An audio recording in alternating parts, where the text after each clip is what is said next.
இவர் லேட்டா chief minister ஆகிறதுக்கு இவங்க தான் காரணமா? எக்ஸ்ட்ரா 10 சீட்ஸ் கிடைச்சிருந்தா ராஜா மாதிரி தனியா கெத்தா ஆட்சி அமைச்சிருப்பாங்க. ஆனா சோகம் என்னன்னா, இப்ப அந்த எக்ஸ்ட்ரா 10 சீட்ஸுக்காக கண்ட கண்ட கட்சிகள் கிட்ட சிரிச்சுட்டே பிச்சை எடுக்கிற நிலைமைக்கு தள்ளப்பட்டிருக்காங்க.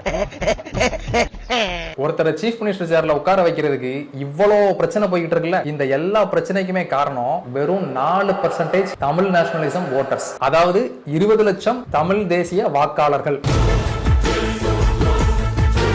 வெறும் 4% ஓட்ஸ் எப்படி இவ்வளவு பிரச்சனைக்கு காரணமா இருக்கும்னு நம்ப முடியல. நம்ப முடியலனாலும் இதுதான் உண்மை. இது எப்படி பாசிபிள் அப்படிங்கறத டேட்டா வச்சு பார்ப்போம். இந்த டேட்டா நம்மளுக்கு புரியணும்னா ஃபர்ஸ்ட் தமிழ் நேஷனலிசம் ஓட்ஸ் எப்படிலாம் ஸ்ப்ரெட் ஆயிருக்கு அப்படிங்கறது நம்ம தெரிஞ்சுக்கணும். தமிழ் நேஷனலிசம் ஓட்ஸ் ஒரு தொகுதியில விழாது. 234 தொகுதியிலுமே 5000 இருந்து 15000 குள்ள ஆவரேஜா ஸ்ப்ரெட் ஆகி விழுந்திருக்கு. So as per election commission data படி பார்த்தோம்னா கிட்டத்தட்ட 50 தொகுதிகள்ல ஃபர்ஸ்ட் பிளேஸ் வந்த கட்சிக்கும் தமிழக விக்டரி கழகத்துக்குள்ள டிஃபரன்ஸ் ஆஃப் ஓட்ஸ் பாத்தீங்கன்னா அரௌண்ட் 5000 to 15000 இதே மாதிரி Tamilaga victory Kazhagam first place வந்து செகண்ட் பிளேஸ்ல சப்போஸ் வேற ஏதாவது கட்சி வந்திருக்குன்னா அங்கேயும் ஃபர்ஸ்ட் பிளேஸ்க்கும் செகண்ட் பிளேஸ்க்குள்ள டிஃபரன்ஸ் மோஸ்ட்லி 5000 to 15000 குள்ள தான் இருக்கு. இந்த டிஃபரன்ஸ் எது கூட பக்காவா மேட்ச் ஆகும்னா தமிழ் நேஷனலிசத்துக்காக அந்தந்த தொகுதிகளில் விழுந்த ஓட்ஸ் கூட மேட்ச் ஆகும்.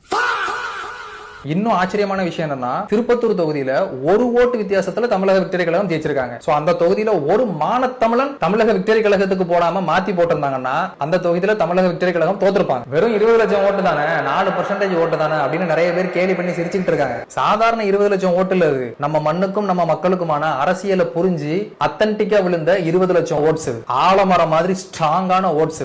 இளைய தலைமுறைக்கு நம்ம எல்லாம் ஒரு பாடமா இருப்போம்டா. தமிழ் புலிகள்லாம் ரொம்ப தோண்டு போயிருக்கீங்கன்னு தெரியும். தோத்துட்டோன்னு போயிடாதீங்க. 150 சீட்ஸ்க்கு மேல வாங்குற ஒருத்தரை 108 சீட்ஸ் வாங்க வச்சு இப்ப ஆட்சி அமைக்க முடியாம சிரிச்சுக்கிட்டே பிச்சை எடுக்க வச்சிருக்கோம். அதே நேரத்துல இவ்வளவு வருஷம் தனி மெஜாரிட்டியில ஆண்டு அனுபவிச்சு ஆட்சியை பிடிச்சாங்களா திராவிட கட்சிகள், அவங்கள மண்ணகவ வச்சிருக்கோம். ஒரே கல்ல 2 மாங்காய். தமிழ்நாட்டுல இப்ப நடந்துகிட்டு இருக்கிற அரசியல் குளறுபடிகளை ஒரு டயலாக வச்சு சொல்லட்டுமா நண்பா? கிரவுண்ட் மொத்தமும் ஆள்கள் இருக்கலாம், ஆனா ஆட்ட நாயகன் 4%. கேள்விப்பட்டிருக்கியா?